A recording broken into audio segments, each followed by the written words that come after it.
ได้นี้มารำวงสารวันพ่อแม่ก็ตามมาทันหนุ่มสาวเต้นมันเลยชวนท่านรำวงหนุ่มสาวเต้นมันเลยชวนท่านรำวง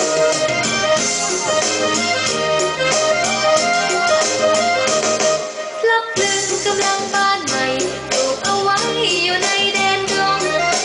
ดอกกำลังจะบานดอกโป่งนั้นกำลังจะลงหนุ่มๆเดินเข้ามาพบขอสาวรำวงสารวันขอสาวรำวงสารวัน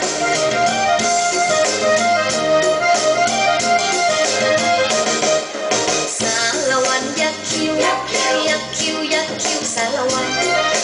สารวันยักเอวยักเอวยักเอวสารวันสารวันยักไหลยักไหลยักไหลยักไหลสารวัน